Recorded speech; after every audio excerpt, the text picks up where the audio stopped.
Hey guys, Jack from Paintball here, and here I'm gonna give you some of my new gear loadout. I tore an ab muscle, so if you haven't seen me play in a while, that's probably why.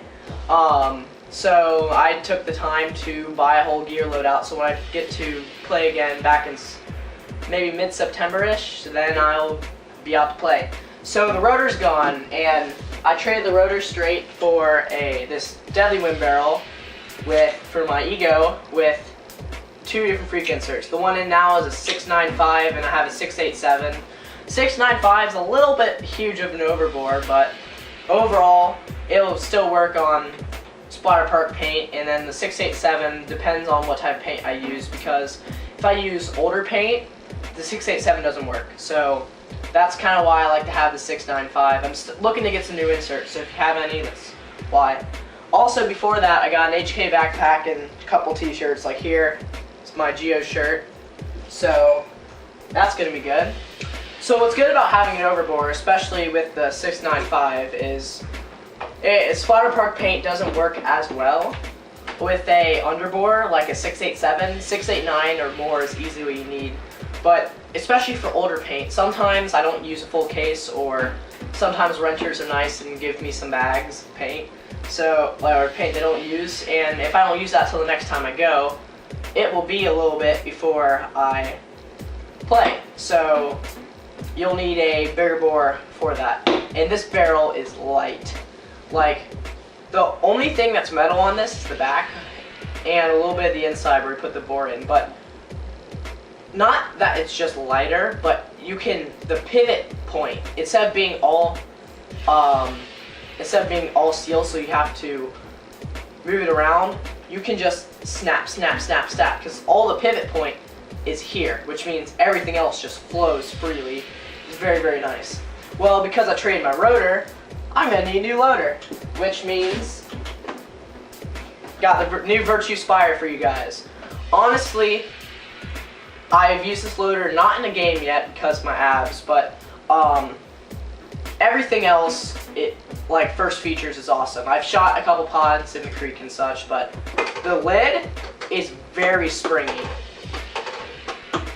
Also, disassembly is easily a breeze. And then you just lift this up, take this out, and I love how this is it. And then G-force sensor is cool and such. There's only one con that I have for it right now. Right now, the only con I have for the Spire is I feel the Spire ramp, which is an upgrade for the Spire, should come in with the Spire. The rotor, it does, but what happens is, once, especially off the break and such, especially if you don't have as many paintballs in the loader, this isn't very much of a slant, which means, especially if it's down and coming up, you have to wait for all those balls to roll again. If you're feeding 12.5 balls a second, you'll be shooting maybe 4 or 5 balls at that, and then you have to wait for all the balls to be ready to be fired. But other than that, I think the spring ramp should come in stock, but that's just complete personal preference. Also, I love how this thing's like practically bulletproof. If you've ever seen the Spire torture test, pretty cool. There we go. Awesome. And also, I had a little fun and decided I need a new gun.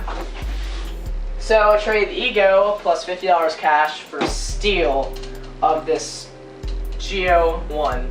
It's a Geo Plus, not the Geo 1, but it's the Geo 1 basically. Come with stock barrel, stock case, stock everything, except for the plus upgrades of the soft tip bolt and the new prop shaft. I just love it. I had an offer, a guy named Mike from PowerPlay Paintball down in, it's like Waco, Texas. This gun only has 2,400 shots on it because the dude who had it in his closet for a while, and decided to sell it, and then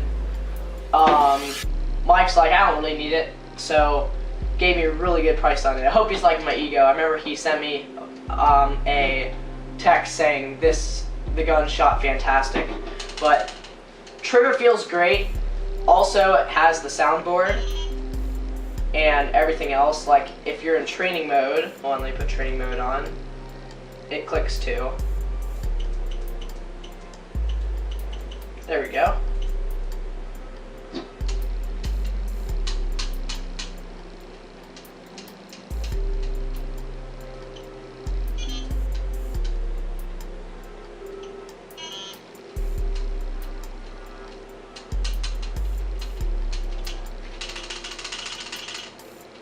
I think my activation point's a little off. Never mind, here it goes. Yeah, so it has your own training mode, so it doesn't click the solenoid. Has talking board. Also, the bolt's still practically toolless. Basically, you just unscrew the back, and that comes out, and then you can take squeegee or something and push the bolt out the front, which is a pain in the butt, but I don't think I can do it with one hand, actually. Yeah, I can't do it with one hand, but that's for another day. But honestly, thank you, Mike, for the Geo. This thing shoots absolutely wonderful. No leaks. It also has the oops, not just the on-off ASA. The older guns, like my Ego 7, it didn't have a purge system, which means when you degas the ASA, it degasses the entire gun. So if I air it up, well, let me get my tank. And then let's screw it in.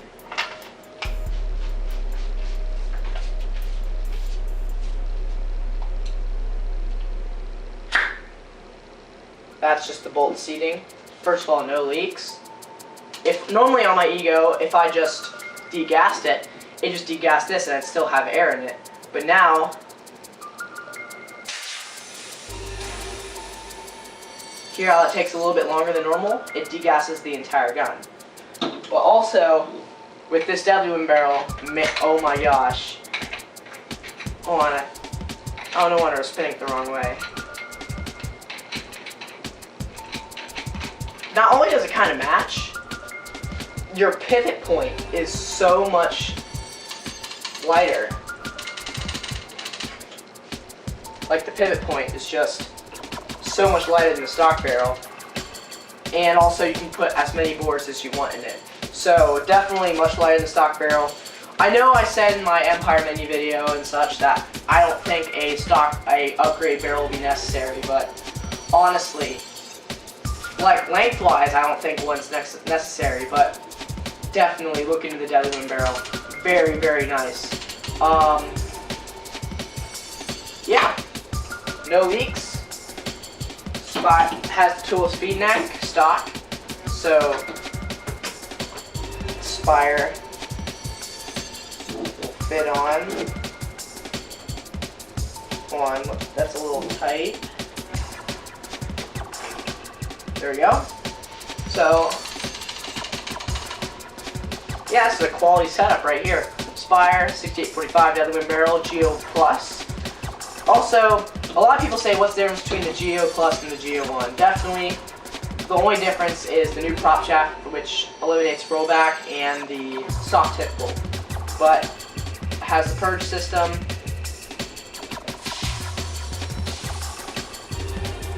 And also, the trigger guard is just sexy.